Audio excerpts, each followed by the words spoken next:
How's it going, guys? Today I'm going to be featuring another video in the Ohio.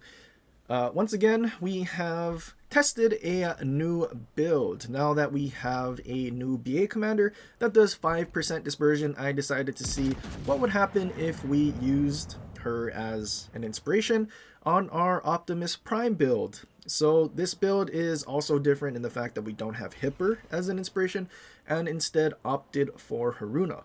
This way, with Porcupine having Haruna's 15% dispersion, we don't necessarily need to use the secondary funny button, and with Optimus Prime's first row skill, Revocation Protocol, we get the cooldown on our spotter plane back a little quicker. Although in this match, I don't think we actually use our spotter plane nearly as much as we possibly could have. I think we probably could have used it here trying to take pot shots at this Temeraire that's charging in. By the way, he's in a division with one of the divisions on our team. Both teams had a failed division of a legendary tier and a tier 8. And for some reason, the enemy failed division Temeraire is just charging through the middle, whereas ours is actually hiding behind the middle island, and they don't actually move from that island for the entire match. Not that they really need to. There is no destroyers in this match, which I would have assumed, both teams would enjoy themselves and actually push in and have some fun. But that's not the case. There is an enemy G-Nan in the middle of the map, so I guess pushing through the middle is not really going to be a thing. We did push around this flank on our own. Minotaur that spawned with us went to the middle, and then Friendly Conk is basically hiding behind the Minotaur, not really able to shoot at anything. So we've kind of pushed in here on our own. We do have some things to worry about. We did notice some HE spam coming from over those islands, so we do know that it's probably the Worcester as G-Nan is spotted here. There's also the Henry on the other side, so we know it's not that. So pretty good chance that it's a Worcester, also considering their fourth cruiser is a Minotaur that doesn't have HE. Unfortunately though, we pushed into the cap. I was kind of hoping to just capture this uncontested, but the G-Nan pushed in. Now I have to worry about torpedoes. On top of that, one of the legendary tier ships on the other team from the failed division is a Preußen, so we can assume he's going to be somewhere at the back of the map trying to snipe us over islands. But yeah, at this point, G-Nan, unfortunately we didn't do anything with that salvo over the islands. That 32 casemate definitely saved them there. I mean, if he was far away, we would just ignore that, probably hit his deck and do a lot more damage. But now G-Nan just basically ducked behind that middle island. So as long as we keep an eye on him, we should be fine and not really in any sort of threat to torpedoes.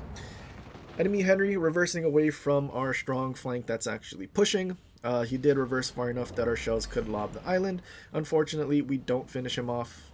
We don't do nearly as much damage as I was kind of hoping for, but that's okay. Henry is now dead and our team is basically free to push in. We were briefly radared and now we're sonared. Enemy Worcester just charging in. Not really sure what he's spotted by, just simply because there's not really anything with the line of sight. He's just simply spotted. I don't have RGA, so yeah, that's kind of interesting. But enemy Worcester not really turning full away to utilize that 32mm stern, and he is angled just enough that our guns won't overpen. So we get 3 citadels and 1 overpen. I guess we did need that 1 overpen to finish him off. But now the G-Nan did reverse from the island, and now he's trying to push. Our guns being on the wrong side though, because we had to deal with the Worcester. This is going to be tricky. We were in full reverse, so I'm kind of hoping the G-Nan saw that and is going to try and torpedo us, predicting that we would just simply reverse away. He turned straight bow in. Not sure if he didn't have his reload boost.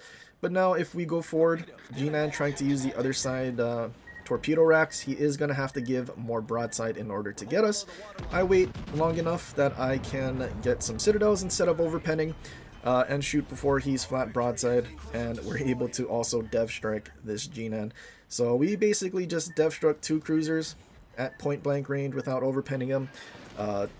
That's pretty clutch in my opinion. Also going forward and going in the same direction as the G-Nan, he couldn't quite get the torp angle on us, so we just basically sped out of the way. And now we're basically free to get this objective. Enemy Conk pushed in. But the problem for him is the fact that we have a glue on our team. And the thing is, I mean, you look at the airstrike, he shot down 1 plane, and Conk has the FAA. Problem is, flak was basically removed from this game, and continuous AA damage, hit chance. Yeah, if you don't know how that actually works, basically the hit chance is a direct multiplier. So let's say you have 100 AA damage per second. If you have a 75% hit chance, your AA damage is actually 70. So it's not as bad as I thought it was, where the hit chance being 70% was you have 70% chance to deal damage, which would have been really bad because if you had a bad RNG roll and just got that 30% to miss, planes basically wouldn't die. Not that they die now anyway, even with the thing just being straight damage. But yeah, so continuous damage being nerfed by the hit rate that's just arbitrarily added, and not really seeing the stats. I don't think there's any ship in the game with 100% hit rate. And the fact that flak was removed, things that fly in a straight line just basically don't die. We pop our spotter plane and shoot at the Minotaur, and that's some of the best accuracy I've seen. But unfortunately, we still don't dev strike the Minotaur, although I think that's a good thing, because if we did, the game would basically end. We left Minotaur on a sliver of HP, so it's almost as if we basically just nuked 3 things for all of their HP. So this should be good for XP. Not nearly as much damage as I would have hoped for. Enemy price in that reverse to the back, full HP. Turns out broadside, that accuracy, it looks pretty good. We should get a pretty good smash here, although unfortunately we probably didn't aim nearly as high as we should have, and we don't do a whole lot of damage. Probably could have gotten like a 20k or more, but we finish with only 174. But like I said, because we nuked so many things for basically all of their HP, as well as getting a cap, we end up with basically 3,500 base XP, while the rest of our team didn't even break 2k. Felt like a pretty, well, I don't know, felt like a quiet 3,400. Like, I don't know, I mean, there were 2 dev strikes, but it didn't really feel like we did that much. But this build is definitely kind of interesting. I might mess with it a little more, although so far looking pretty good.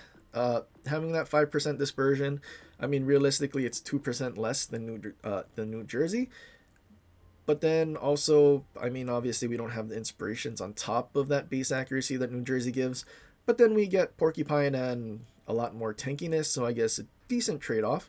And then on top of that, I mean, if we had Hipper instead of Haruna, would there have been any situation in that match where we would have actually had our secondary shooting other than the 2 cruisers that tried to YOLO us? Probably not. The battleships would have been running away, and maybe we wouldn't have even gotten use out of them, so maybe not fully building into them just isn't really worth it. But anyway, that's pretty much it for this one. Hopefully you guys enjoyed. If you did, leave a like and subscribe for more, and share with your friends, or leave a comment down below for other ships you want to see in the future. But anyway guys, till next time, aloha.